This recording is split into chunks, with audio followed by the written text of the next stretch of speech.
अस्सलाम वालेकुम बेटा। आज हमारा जो टॉपिक है चैप्टर नंबर 10 इलेक्ट्रोकेमिस्ट्री के हवाले से चंद एक अहम टर्म्स हैं जो हमने समझनी है आज, बजाय इसके कि हम डीपली स्टडी करें इलेक्ट्रोलाइटिक सेल और वोल्टेज सेल को, तो चंद एक बेसिक टर्म्स के बारे में जानना बहुत ज़रूरी है। तो आज हम पढ़ेंगे important terms related to electrochemistry कि इलेक्ट्रोकेमिस्ट्री के हवाले से जो चंद एक अहम पॉइंट्स हैं उनका जो कॉन्सेप्ट है वो होना जरूरी है। जैसा कि पहला जो है टर्म वो है इलेक्ट्रिक करंट या इलेक्ट्रिसिटी, या ऐसे आप सिंपली करंट भी बोल सकते हैं। तो करंट क्या होता है या इलेक्ट्रिसिटी क्या होती है, ठीक है। तो इसको बोलते हैं कि movement of charges to a definite direction is called electric current. जब कोई चार्ज एक मखसूस डायरेक्शन में जा रहा हो, ठीक है ना। वैसे आपके पास जो चार्ज होता है वो किसी चीज के ऊपर बैठा होता है, जिस चीज के ऊपर चार्ज बैठा होता है उसको चार्ज कैरियर बोलते हैं। तो चार्ज कैरियर हमारे पास है वो दो तरह के होते हैं। पहले मैं आपको बता चुका हूँ पहले लेक्चर्स के अंदर कि चार्ज कैरियर जिनके ऊपर चार्ज बैठा होता है या वो आयंस होते हैं या इलेक्ट्रॉन्स होते हैं, ठीक है। तो आयंस के ऊपर भी चार्ज होता है। आयंस आपको पता है दो तरह के होते हैं, पॉजिटिव आयंस होते हैं और नेगेटिव आयंस होते हैं। जो पॉजिटिव आयंस होते हैं उन्हें हम कैटायन भी बोलते हैं, उनके ऊपर पॉजिटिव चार्ज होता है। दूसरी तरफ जो नेगेटिव आयंस होते हैं इनको एनायन भी कहते हैं और इनके ऊपर नेगेटिव चार्ज होता है। हमने चार्ज की नेचर पे नहीं जाना कि चार्ज पॉजिटिव है या नेगेटिव है, हमने जस्ट चार्ज की मैग्नीट्यूड पे जाना है कि चार्ज है या नहीं है। तो लिहाजा साबित तो आपका आयंस के ऊपर चार्ज होता है, वो अलग बात है कि वो चार्ज पॉजिटिव नेचर का है या नेगेटिव नेचर का है, लेकिन चार्ज होता है। इसी तरह इलेक्ट्रॉन जो है इनके ऊपर भी चार्ज होता है और वो नेगेटिव चार्ज होता है। यहाँ पे भी हमने नेचर को नहीं देखना, हम जस्ट ये कहेंगे कि इलेक्ट्रॉन के ऊपर चार्ज होता है। तो जहां पे भी इलेक्ट्रॉन मूव करेगा तो चार्ज जो इलेक्ट्रॉन के ऊपर बैठा हुआ है चार्ज भी साथ मूव करेगा। इसी तरह से जब भी कोई आयंस मूव करेंगे, चाहे वो पॉजिटिव आयंस हो चाहे नेगेटिव आयंस हो, जब भी कोई आयंस मूव करेंगे हम कहेंगे कि चार्ज मूव कर रहा है, चार्ज फ्लो कर रहा है। तो इट मींस कि जब भी ये चार्ज करके मूव कर रहे होंगे हम कहेंगे कि चार्ज मूव कर रहा है, और जब चार्ज मूव कर रहा होगा हम उसे कहते हैं इलेक्ट्रिसिटी फ्लो कर रही है। एक और चीज यहाँ पे काफी काबिल गौर है, हम कहते हैं इलेक्ट्रॉन्स तो हर वक्त मूव कर रहे हैं एटम्स के अंदर, और खासतौर पर मेटल्स के अंदर तो इलेक्ट्रॉन आजाद होते हैं, वो हर वक्त मोशन में होते हैं। तो उनके अंदर तो करंट, अगर ऐसे आपके पास कोई मेटल पड़ी हो और इसके मोबाइल के पास मेटल का बना हुआ है, अगर यहाँ पे मेटल है कि मेटल से बना हुआ जो है, तो क्या इसमें करंट है, क्या इसमें इलेक्ट्रिसिटी है, इसमें इलेक्ट्रॉन्स तो फ्लो कर रहे हैं, तो चार्ज तो फ्लो कर रहा है, क्या इसमें करंट है? नहीं, ऐसा नहीं है। यहाँ पे आपने जो वर्ड जिसको आपने गौर से समझना है वो है डेफिनेट डायरेक्शन, ठीक है ना, कि चार्ज फ्लो करे एक मखसूस डायरेक्शन के अंदर। जब आपके पास कोई भी मेटल होती है या कोई भी सॉल्यूशन होता है आयंस वाला, जैसे कि NaCl का पानी में सॉल्यूशन डाल लेते हो, तो इस मेटल के अंदर आजाद इलेक्ट्रॉन होते हैं, वो हरकत कर रहे होते हैं, मूव कर रहे होते हैं, आई मीन चार्ज मूव कर रहा होता है, लेकिन चार्ज की कोई डायरेक्शन नहीं होती है, रैंडम मोशन होती है, ठीक है। इसी तरह से जब आपके पास सॉल्यूशन होता है, जैसा कि NaCl का पिघला हुआ सॉल्यूशन है आपके पास, NaCl का पानी का सॉल्यूशन है आपके पास, तो उसमें Na पॉजिटिव से नेगेटिव आयंस होंगे, वो भी मूव कर रहे होंगे। आयंस मूव कर रहे हैं मतलब चार्ज मूव कर रहा है, तो आप क्या कहोगे कि करंट फ्लो कर रहा है? नहीं, ऐसा नहीं है। वहां पे आयंस फ्लो कर रहे हैं, चार्ज फ्लो कर रहा है, चार्ज मूव कर रहा है, लेकिन स्पेसिफिक डायरेक्शन नहीं है, रैंडम मोशन में है। कोई इधर आयन आ रहा है, कोई इधर आ रहा है, कोई इधर जा रहा है, कोई इधर जा रहा है, कोई मखसूस डायरेक्शन नहीं है। तो जब तक स्पेसिफिक डायरेक्शन में सारे चार्जेस फ्लो नहीं करना शुरू करेंगे तो हम तब तक नहीं बोलेंगे कि करंट फ्लो कर रहा है, ठीक है ना। ये चीज आपने जो है वो समझ रखनी है कि चार्जेस का फ्लो वो भी एक मखसूस डायरेक्शन में। तो सिंपली हम बोल सकते हैं फ्लो ऑफ चार्जेस, ठीक है ना। अगर इसको ज्यादा इंप्रूव करना चाहें तो आप बोलोगे flow of charges to a definite direction is called current या इलेक्ट्रिसिटी। तो चार्ज कैरियर के बारे में पहले आपको बता चुका हूं, ठीक है।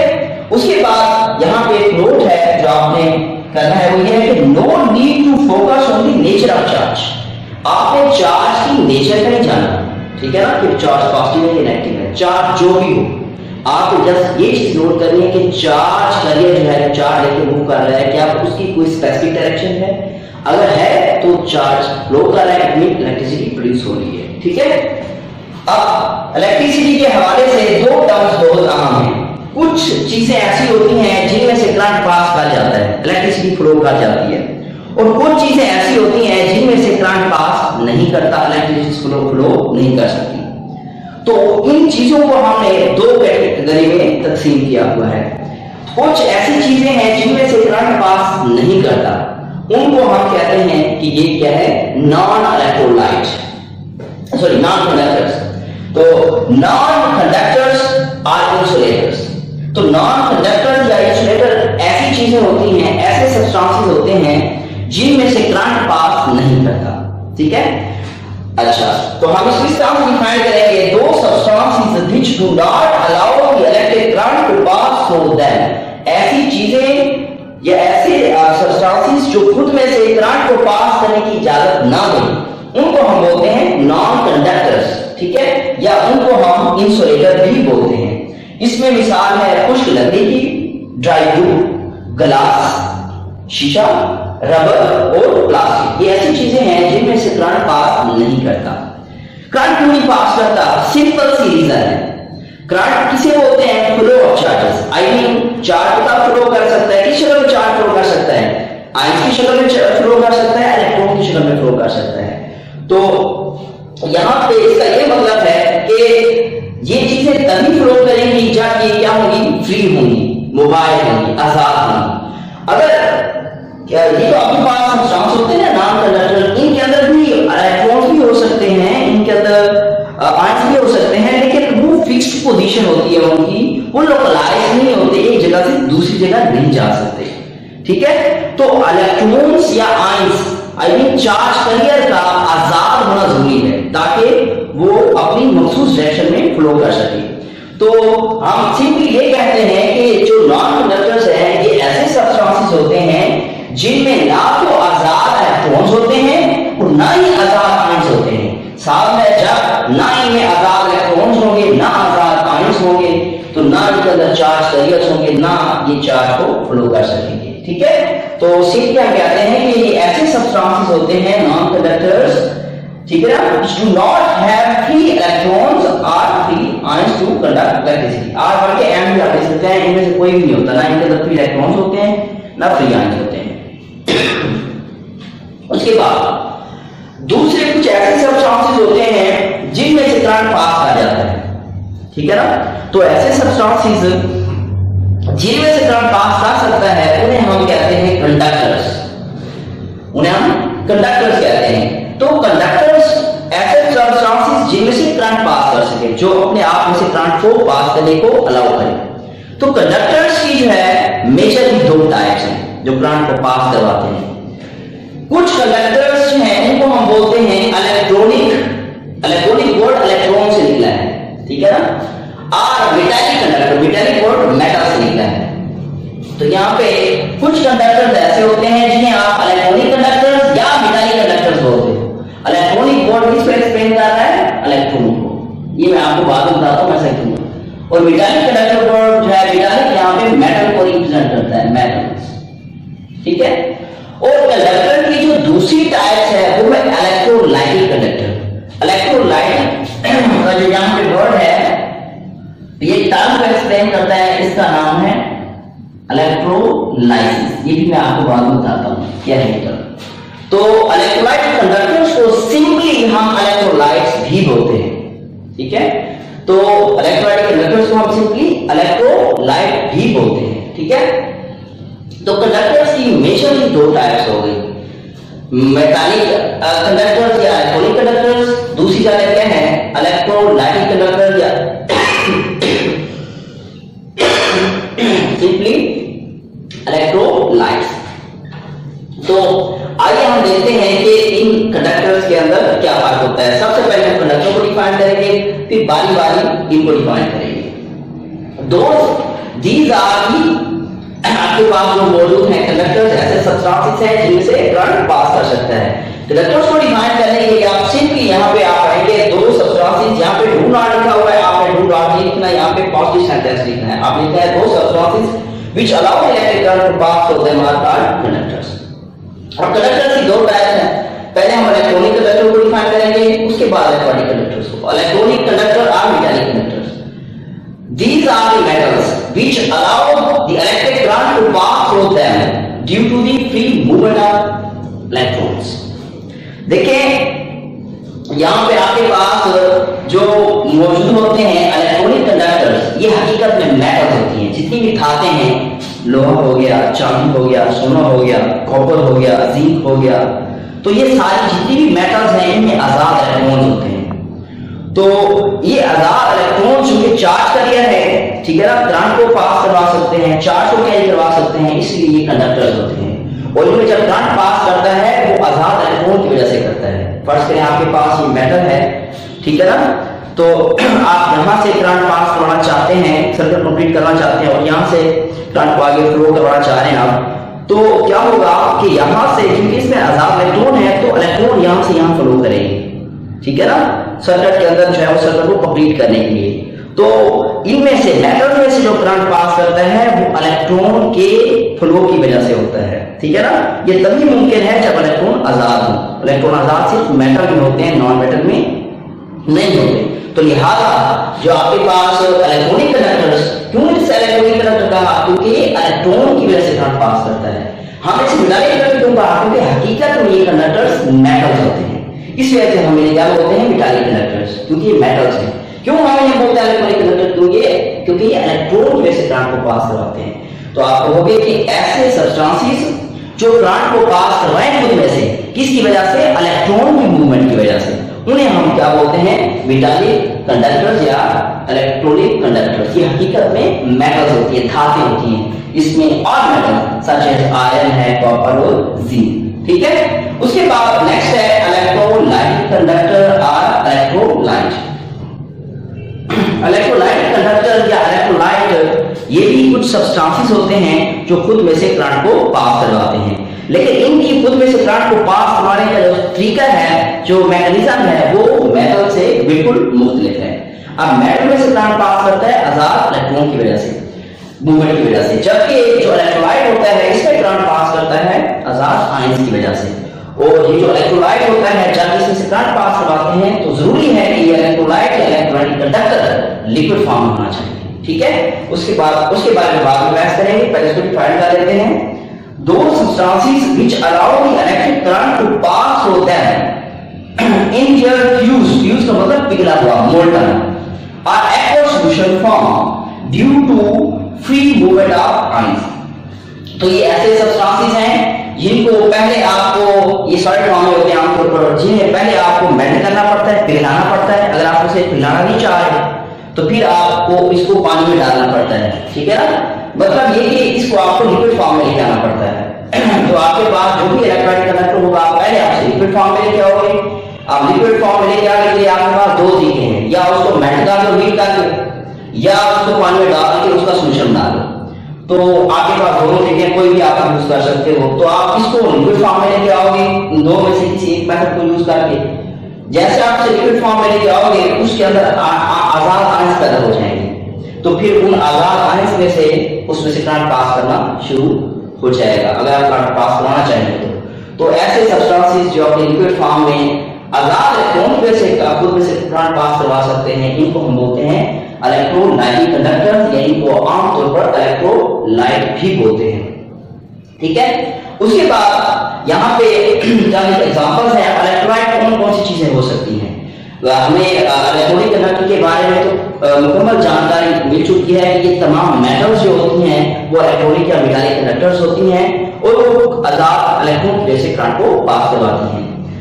लेकिन इनके बारे में अभी हमारा काम है कि चार एग्जांपल्स में आपको एक्सप्लेन करवाऊंगा कि इलेक्ट्रोलाइटिक कंडक्टर्स कौन से होते हैं, ठीक है। तो इलेक्ट्रोलाइट्स जो है इन्हें इलेक्ट्रोलाइट कंडक्टर्स बोलते हैं। इलेक्ट्रोलाइट्स जो होते हैं ये इलेक्ट्रोलाइट है तीन तरह के हो सकते हैं, ये साल्ट हो सकते हैं कोई, या एसिड्स हो सकते हैं, या बेसिस हो सकते हैं। मतलब जो इलेक्ट्रोलाइट्स हैं ये एसिड्स, बेस और साल्ट कोई भी हो सकते हैं, ठीक है ना। तो मिसाल के तौर पर NaCl, आपके पास नमक है, ठीक है ना। नमक अगर सॉलिड फॉर्म में हो करंट पास नहीं करता, पहले आप उसको लिक्विड फॉर्म में लेके जाओगे, आपकी मर्जी है, चाहे नमक को आप हीट करके मेल्ट करें फिर उसको लिक्विड फॉर्म में लेके जाएं, या नमक को पानी में डाल दें, चाहे कॉपर सल्फेट को, इनके चाहे गोल्डन फॉर्म में चाहे इनके एक्वस फॉर्म में, तो जब ये लिक्विड फॉर्म में चले जाएंगे फिर इनमें से करंट पास कर जाएगा। इस तरह सल्फ्यूरिक एसिड है, इसको भी आप पानी में डालोगे, इनका एक्वस सॉल्यूशन डालोगे, इनके आयंस बन जाएंगे, वो करंट पास कर देंगे। इस सब कुछ बेसिक्स हैं। NaOH है, KOH है, तो ये सॉलिड फॉर्म में होती हैं। जब इनको आप पानी में डालोगे या इनको मेल्ट करोगे तो इनके आयंस आजाद हो जाएंगे, तो ये खुद से करंट पास करवा लेंगे। तो ये एग्जांपल्स हैं किसी इलेक्ट्रोलाइट की। यहाँ पे चार एक चीजें मैं आपको ये बताता जो आपने प्रीवियस क्लासेस में पढ़ी होंगी। Electrolyte, strong electrolyte, weak electrolyte, non electrolyte. Electrolyte की टाइप्स हैं। तो बेटा जो आपके पास इलेक्ट्रोलाइट है, स्ट्रॉन्ग इलेक्ट्रोलाइट, ऐसा इलेक्ट्रोलाइट होता है जो जब हम उसको मेल्ट करें, जब उसका एक्वा सॉल्यूशन बनाए तो बहुत ज्यादा आयंस प्रोड्यूस करे। साफ है वो इलेक्ट्रोलाइट जो अपनी पिघली हालत में या पानी के अंदर सॉल्यूशन में ज्यादा आयंस बनाएगा, तो साफ है जब आयंस ज्यादा होंगे तो करंट को भी ज्यादा पास करवाएगा, तो हम उसे बोलेंगे स्ट्रॉन्ग इलेक्ट्रोलाइट। और कुछ इलेक्ट्रोलाइट मतलब सब्सटेंसेस ऐसे होते हैं जिनको अगर आप पानी में डालें, ठीक है ना, या तो जब आप उनको पानी में डालते हैं तो कम आयंस प्रोड्यूस करते हैं, थोड़े से आयंस प्रोड्यूस करते हैं, वो मुकम्मल तौर पर आयनाइज नहीं होते, कम आयंस बनाते हैं। तो ऐसे इलेक्ट्रोलाइट जिनको पानी में डालने पे वो थोड़े से आयंस बनाए हैं, उन्हें हम बोलते हैं वीक इलेक्ट्रोलाइट। ये भी करंट पास करवा सकते हैं, लेकिन थोड़ा सा करंट पास करवा सकेंगे क्योंकि आयंस की तादाद कम होगी। और कुछ सब्सटेंसेस ऐसे होते हैं जिनको आप पानी में डाल दें, ठीक है ना, बिल्कुल पानी में जाके आयंस नहीं बनाएंगे, एक भी आयंस नहीं बनाएंगे पानी में जाके। तो ऐसे सब्सटेंस जिनको पानी में भी डालें फिर भी वो अपने आयंस ना बनाएं, तो ऐसे सब्सटेंस जिनके पास आयंस भी नहीं होंगे तो वो साफ इलेक्ट्रॉन को पास नहीं करवा पाएंगे, उनको हम नॉन इलेक्ट्रोलाइट बोलते हैं। तो इसकी स्ट्रॉन्ग इलेक्ट्रोलाइट की मिसाल आपके पास है वो सल्फ्यूरिक एसिड की है, इसको पानी में डाल के, या NaCl स्ट्रॉन्ग इलेक्ट्रोलाइट है, इसको पानी में डाल के इसके आयंस बनाए, बहुत ज्यादा आयंस बनाता है ये, जो स्ट्रॉन्ग इलेक्ट्रोलाइट होगा ज्यादा करंट पास करवाएगा।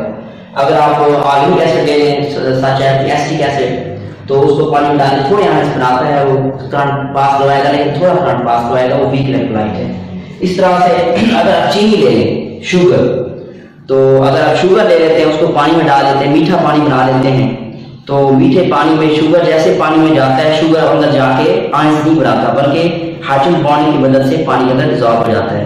साफ है जब शुगर पानी में जाके आयंस नहीं बनाएगा तो मीठे पानी में से करंट पास नहीं करेगा, तो मीठा पानी क्या हुआ है, नॉन इलेक्ट्रोलाइट। ठीक है, तो शुगर एक नॉन इलेक्ट्रोलाइट है क्योंकि पानी में जाके आयंस नहीं बनाता। ठीक है, अब नेक्स्ट है, यहां तक आई होप कि आपको समझ आ गई होगी।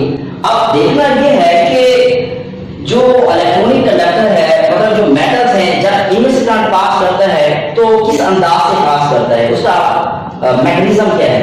इस तरह से जब इलेक्ट्रोलाइट में से करंट पास करता है तो वो किस मैकेनिज्म से पास करता है। तो अब हम डिटेल से स्टडी करेंगे कि जब मेटल में से करंट पास करेगा तो कैसे करेगा, किस तरीके से करेगा, क्या उसका मैकेनिज्म होगा, और जब इलेक्ट्रोलाइट में से करंट पास करेगा तो किस अंदाज से पास करेगा। तो मेटल में से करंट के पास करने का अंदाज और इलेक्ट्रोलाइट में से, ठीक है ना, करंट पास करने का जो अंदाज है ये बिल्कुल मुख्तलिफ होता है। ठीक है, तो जो मेटल में से करंट पास करने का अंदाज है, ठीक है ना, उसे हम बोलते हैं मेटालिक कंडक्शन। मेटालिक कंडक्टर से वर्ड चेंज हो जाएगा, मेटालिक कंडक्शन, मेटल में से करंट पास करने का जो अंदाज है। इसी तरह से इलेक्ट्रोलाइट में से करंट पास करने का जो अंदाज है उसे हम क्या बोलेंगे, इलेक्ट्रोलाइटिक कंडक्शन। तो बहुत मशहूर शॉर्ट क्वेश्चन है, what is difference between metallic conduction and electrolytic conduction. मतलब या इसमें भी बोल सकते हो कि electronic conduction and electrolytic conduction, तो इन दोनों में क्या डिफरेंस है। मतलब इलेक्ट्रोलाइटिक कंडक्शन से मुराद कि इलेक्ट्रोलाइट में से करंट पास करने का अंदाज, और या ठीक है ये प्रोसेस, ये मेटालिक कंडक्शन से मुराद मेटल में से करंट पास करने का तरीका या अंदाज। इनमें काफी सारा डिफरेंस है।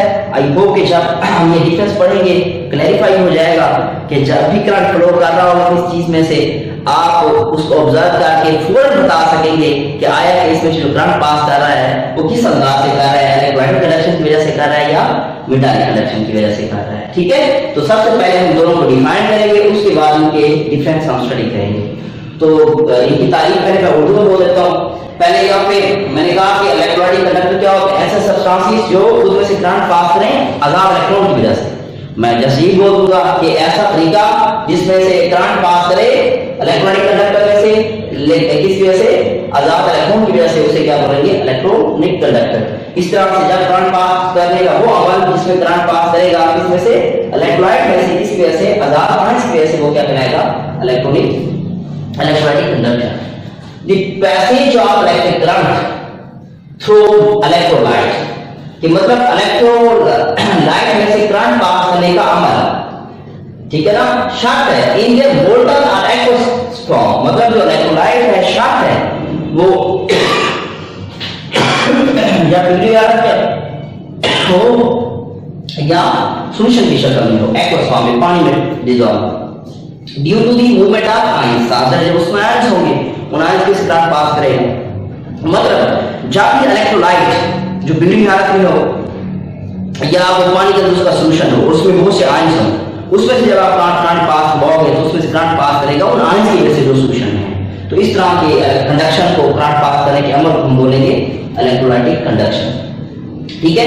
दूसरी तरफ है मेटालिक कंडक्शन। जब आपके पास मेटल पड़ी होगी, उस मेटल में से आप करंट पास करवाओगे, ठीक है ना, वो किस वजह से करेगा, आजाद इलेक्ट्रॉन की वजह से करंट पास करेगा। इस अमल को हम क्या बोलेंगे, metallic conduction. The passage of electric current through metal due to the movement of electrons is called metallic conduction. तो पहले आप इन दोनों को डिफाइन करोगे कि इलेक्ट्रोलाइटिक कंडक्शन और मेटालिक कंडक्शन में जो है वो क्या डिफरेंस है, इनकी डेफिनेशन में। उसके बाद हम इनके बाकी डिफरेंस स्टडी करते हैं। जब इलेक्ट्रोलाइटिक कंडक्शन हो रही होती है, लिक्विड में से करंट पास हो रहा होता है, ठीक है ना, तो केमिकल रिएक्शन होता है। जब भी किसी लिक्विड में से करंट पास करेगा, ठीक है ना, तो केमिकल रिएक्शन होगा, ऐसे करंट पास नहीं कर सकता। लेकिन जब मेटल में से करंट पास होता है कोई केमिकल रिएक्शन नहीं होता, बल्कि फिजिकल रिएक्शन भी नहीं होता। मिसाल के तौर पर ये वायर जा रही है, इस वायर में से करंट पास, ये पंखे की तरफ वायर आ रही है, इसमें से करंट पास होगी, यहाँ पे आ रहा है, ठीक है। अब वायर क्या है, एक मेटल है, मेटल से बनी है ना वायर। अब वायर से जब करंट पास करता है तो करंट पास करने की वजह से इस वायर जो तार है इसकी केमिस्ट्री चेंज हो जाती है। आपने यहाँ पे आया वायर और तरह की, एक हफ्ते बाद आऊंगा वायर की शक्ल चेंज हो जाएगी, इसकी केमिस्ट्री चेंज हो जाएगी, वायर किसी और चीज में कन्वर्ट हो जाएगी, नहीं तो ये तो वैसी रहेगी। तो मतलब जब भी मेटल में से करंट पास करता है तो मेटल के अंदर कोई चेंज नहीं आती, ना कोई केमिकल चेंज आती है, ना कोई फिजिकल चेंज आती है। वायर से करंट पास करेगा, वायर के अंदर कोई चेंज नहीं आएगी, ठीक है ना। लेकिन जब आप लिक्विड में से करंट पास कराते हैं, इलेक्ट्रोलाइट में से, जो लिक्विड फॉर्म में होता है, तो उसमें चेंज आती है। क्या चेंज कैसे, किस तरह आती है, वो हम अगले टॉपिक में पढ़ेंगे, अगले लेक्चर में पढ़ेंगे। तो केमिकल चेंज या फिजिकल चेंज अकर करती है जब क्या होता है, इलेक्ट्रोलाइटिक कंडक्शन होती है। लेकिन जब मेटल में से करंट पास करता है कोई चेंज नहीं आती। उसके बाद दूसरा डिफरेंस, जब भी आप ये करवाओगे, इसके अंदर फिजिकल चेंज अगर करेगी, ठीक है, या इलेक्ट्रिक कंडक्शन होगी, उस वक्त ये जरूरी है कि जो आपका सब्सटेंस है जिसमें से करंट पास कर रहा है, मतलब इलेक्ट्रोलाइटिक कंडक्शन हो रही है, वो लिक्विड फॉर्म होना चाहिए। मतलब ये कि अगर कोई चीज सॉलिड फॉर्म में है उसमें से इलेक्ट्रोलाइटिक कंडक्शन नहीं हो सकती। इलेक्ट्रोलाइटिक कंडक्शन सिर्फ उसी सब्सटेंस में से हो सकती है, मतलब आयन की वजह से करंट सिर्फ उसी चीज में से पास कर सकता है जो चीज लिक्विड फॉर्म में हो, जो चीज लिक्विड फॉर्म में, क्योंकि कोई ऐसी चीज जो सॉलिड फॉर्म में हो उसमें आयंस आजाद हो ही नहीं सकते। तो जब सॉलिड फॉर्म में आयंस आजाद ही नहीं होंगे तो साफ है आयंस में से करंट पास नहीं करेगा, तो इलेक्ट्रोलाइटिक कंडक्शन अकर ही नहीं करेगी। तो अगर आप चाहते हैं कि इलेक्ट्रोलाइटिक कंडक्शन अकर करे, मतलब आयंस में से करंट पास करे, तो वो सब्सटेंस जिसमें से आपने करंट पास करवाना है वो लिक्विड फॉर्म में होना चाहिए, ठीक है, लिक्विड या सॉल्यूशन स्टेट में होना चाहिए। जाके जब आप मेटल में से करंट पास करवाते हैं, मेटालिक कंडक्शन करवाते हैं, इलेक्ट्रॉन में से करंट पास करवाते हैं, तो उस वक्त मेटल सॉलिड फॉर्म में होती है, ठीक है। अब आपके पास ये वायर है, सॉलिड फॉर्म में है ना, तो जब भी आप मेटल में से करंट पास करवाते हो तो वो सॉलिड फॉर्म में होती है, मतलब metallic conduction solid state form में होती है, जबकि इलेक्ट्रोलाइटिक कंडक्शन लिक्विड फॉर्म में होती है, ठीक है। तीसरा difference, electrolytic conduction increases by increasing temperature. जब आप टेंपरेचर बढ़ाएंगे ना, इलेक्ट्रोलाइटिक कंडक्शन बढ़ती जाएगी, ठीक है ना। अक्सर आपको पता होना चाहिए, अक्सर सब्सटेंसेस ऐसे हैं जिनको पानी में डालें तो हाल हो जाते हैं, ठीक है ना, और टेंपरेचर बढ़ाने से उनकी सॉल्विटी बढ़ती है, टेंपरेचर बढ़ाने से उनकी सॉल्विटी बढ़ती है। मिसाल के तौर पर मेरे पास मौजूद है कॉपर सल्फेट, तो इसकी सॉल्विटी टेंपरेचर बढ़ाने से बढ़ेगी। इसी तरह मेरे पास है सोडियम क्लोराइड, इसकी सॉल्विटी टेंपरेचर बढ़ाने से बढ़ती है। तो अक्सर सब्सटेंस जो होते हैं जब जो आप अपना टेम्परेचर बढ़ाते हैं उनकी सॉल्युबिलिटी बढ़ती है, जब वो सॉल्युबल होंगे ज्यादा आयंस बनाएंगे, ठीक है ना, ज्यादा आयंस बनेंगे तो करंट ज्यादा फ्लो करेगा। फर्स्ट मेरे पास मौजूद है NaCl का सॉल्यूशन, इसकी सॉल्युबिलिटी बढ़ती है, थोड़ी सी बढ़ती है। NaCl का सॉल्यूशन है 25 सेंटीग्रेड, मैं उसमें से करंट पास कर रहा हूं, कौन सी कनेक्शन है, इलेक्ट्रोलाइटिक कनेक्शन। अब मैं क्या करता हूं, उसको टेम्परेचर बढ़ा देता हूं, पानी को गर्म कर देता हूं। जैसे पानी को गर्म करूंगा मजीद NaCl अंदर ज्यादा हार्ड होगा, ज्यादा हार्ड होने का मतलब ज्यादा आयंस बनाएगा, जितने ज्यादा आयंस बनाएगा तो अंदर आयंस की तादाद बढ़ेगी, आयंस की तादाद बढ़ेगी, करंट पास करने की स्लैब बढ़ेगी, कंडक्टिविटी बढ़ेगी। तो मतलब जो टेम्परेचर बढ़ाऊंगा इनकी कंडक्टिविटी बढ़ेगी, करंट पास करने की स्लैब, करंट को पास करने की स्लैब बढ़ती जाएगी। तो जो इसका मतलब है कि इलेक्ट्रोलाइटिक कंडक्शन होती है वो टेम्परेचर बढ़ाने से बढ़ती है, जो आप टेम्परेचर बढ़ाते जाएंगे करंट को पास करने की स्लैब बढ़ती जाएगी। क्यों? क्योंकि टेम्परेचर बढ़ाने से आयंस ज्यादा बनेंगे, जब आयंस ज्यादा बनेंगे तो करंट ज्यादा फ्लो करेंगे। जबकि दूसरी तरफ अगर बात करें मेटालिक कंडक्शन की, जब मेटल में से करंट पास कर रहे होते हैं, चौथे चैप्टर में पढ़ा इस हवाले से कि मेटल्स की जो इलेक्ट्रिकल कंडक्टिविटी कम होती है टेम्परेचर बढ़ाने से, तो यहाँ पे जब आप टेम्परेचर बढ़ाएंगे मेटालिक कंडक्शन कम होगा। फर्स्ट के मेटल में करंट पास कर रहे हैं, ठीक है ना, आपने टेम्परेचर बढ़ा दिया मेटल का, अब मेटल करंट पास उतना नहीं कर पाएगी तो पहले कर रही थी। आपने कभी मुशाहिदा किया हो कि गर्मियों में अक्सर वायरिंग जो है वो जल जाती है, सितारें जल जाती हैं, तो वजह एक तो कुछ लोग कहते हैं कि कंजम्पशन ज्यादा है, मैं मानता हूं कंजम्पशन ज्यादा है, उसके बावजूद भी क्यों, क्योंकि गर्मियों में तारें गर्म हो जाती हैं, उनकी करंट पास होने की स्लैब कम हो जाती है, ठीक है, जिसकी वजह से वो हीट अप हो जाती है, एनर्जी को कंज्यूम कर लेती है हीट की फॉर्म में। तो इस वजह से दूसरा ये कि आपने पढ़ा है कि जब आप टेम्परेचर बढ़ाएंगे मेटल का, मेटल के अंदर क्या होती है, लेयर्स होती हैं। यहाँ पे आपके पास आयंस होते हैं, मेटल्स के अंदर पॉजिटिव आयंस होते हैं और उनके दरमियान आजाद इलेक्ट्रॉन्स होते हैं। तो ये आजाद इलेक्ट्रॉन्स के फ्लो की वजह से तो करंट बहता है।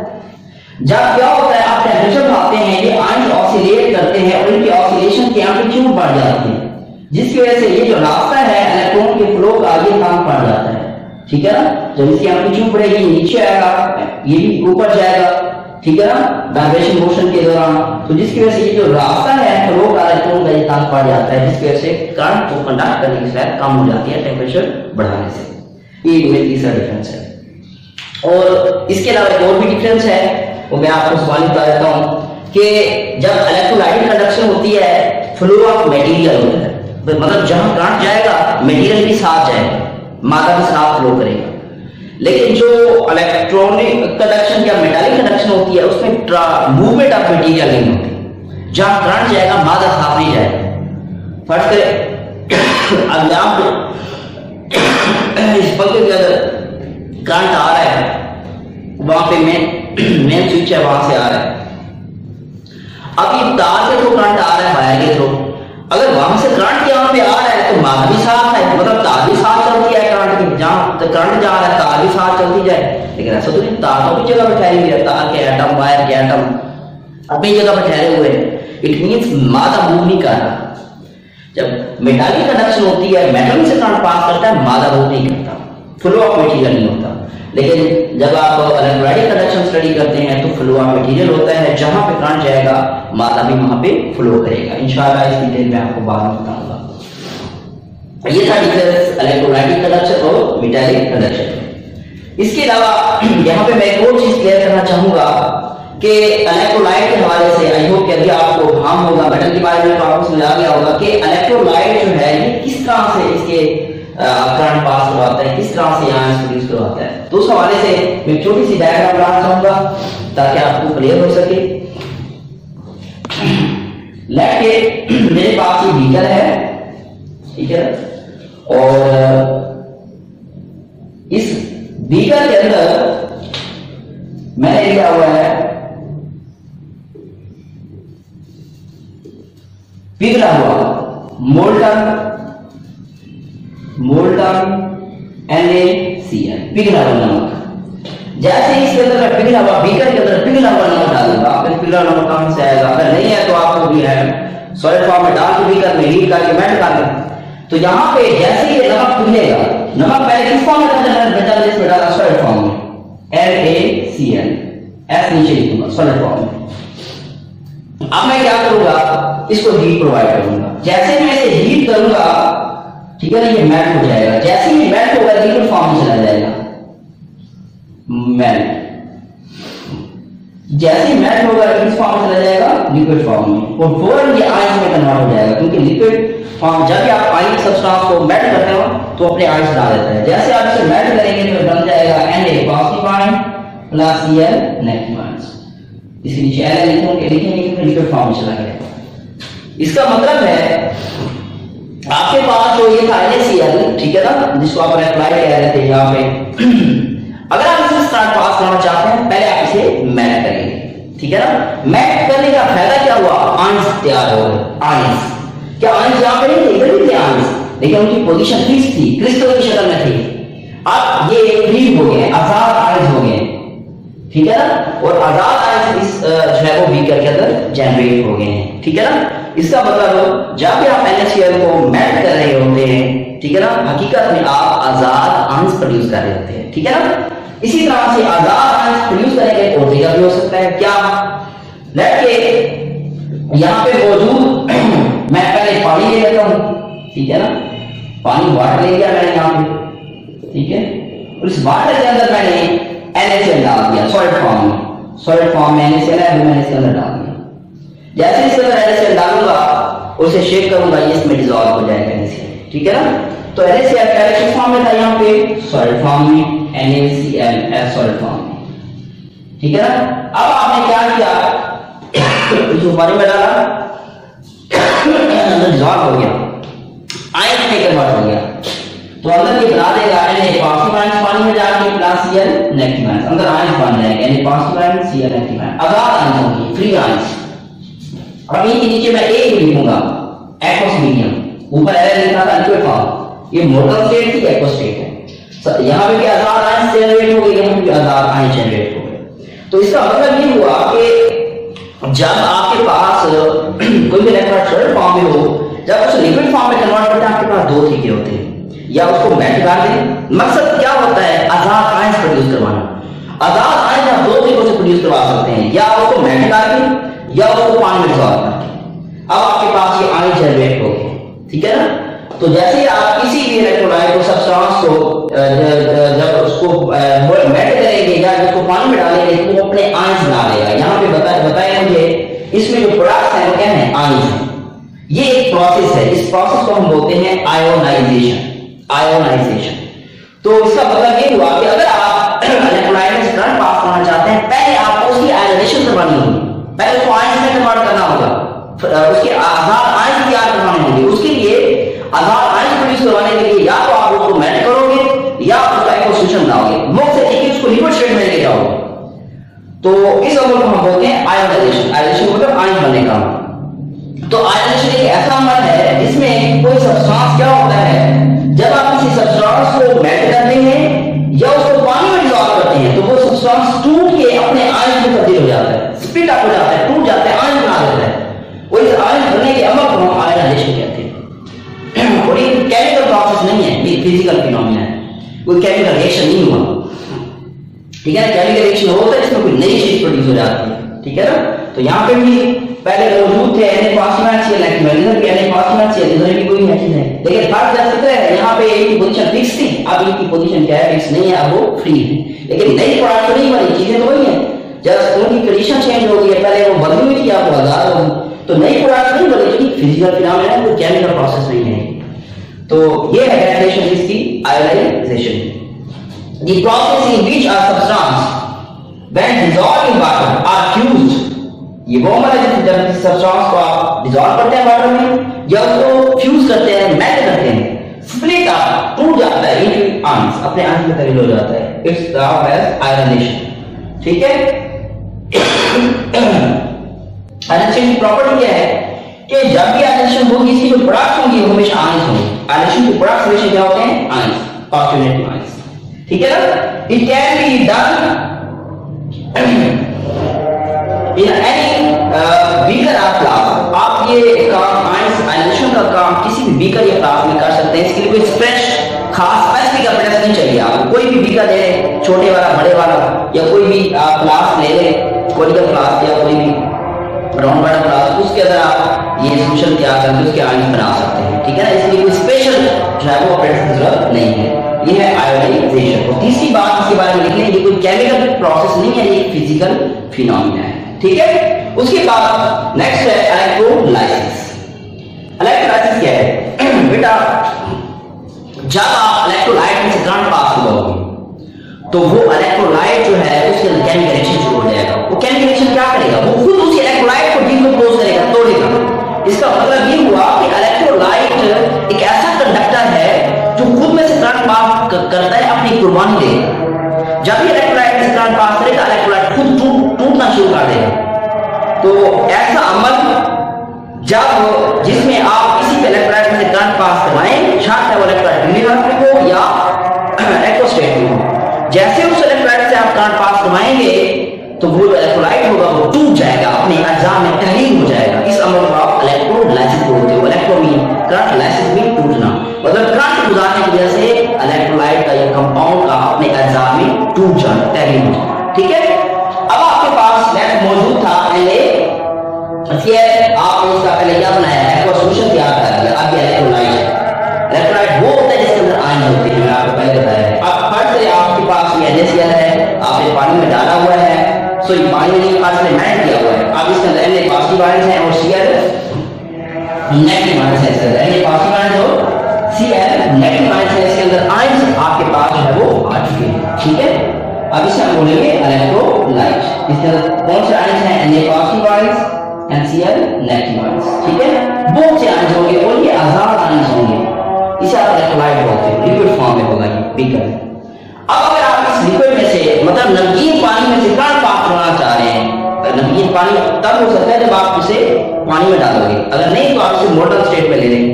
मोटर स्टेट में फिर ये नमक होगा पिघला हुआ, नेक्स्ट हमारे पास पिघला हुआ नमक है। अब इसमें Na पॉजिटिव से नेगेटिव आयंस है, आजाद है, रैंडम मोशन में है। तो आयंस आजाद है, रैंडम मोशन में है, स्पेसिफिक डायरेक्शन में फ्लो नहीं कर रहे, करंट नहीं फ्लो कर रहे। अब अगर आप क्या करते हैं, यहाँ पे इसमें से करंट पास करवाते हैं। करंट कैसे पास करवाएंगे, यहाँ पे एक मेटल की पत्ती रखें, इधर भी कोई मेटल की पत्ती रखें, इन दोनों के साथ बैटरी जोड़ दें। बैटरी का एक पॉजिटिव टर्मिनल होता है, एक नेगेटिव टर्मिनल होता है।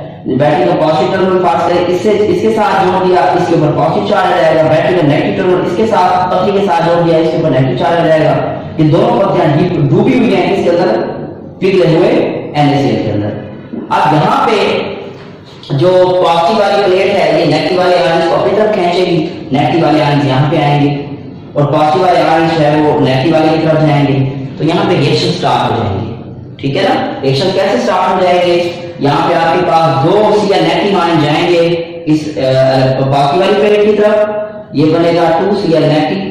ये दो इलेक्ट्रॉनिक एटम आपस में जुड़ के Cl2 बना देंगे, उसके साथ दो इलेक्ट्रॉन खारिज हो जाएंगे। इसी तरह मैं आपको अगले लेक्चर में बताऊंगा। फिर दो इलेक्ट्रॉन यहाँ से सर्किट से मूव करते हुए कैथोड की तरफ आएंगे और ये दो Na पॉजिटिव आयन भागेंगे इस पॉजिटिव नेगेटिव प्लेट की तरफ। तो आप यहाँ पे दो Na पॉजिटिव आयन आ गए किसी तरफ, नेगेटिव प्लेट की तरफ, और दो इलेक्ट्रॉन भी वहां पे पहुंच चुके हैं सर्किट में से मूव करते हुए।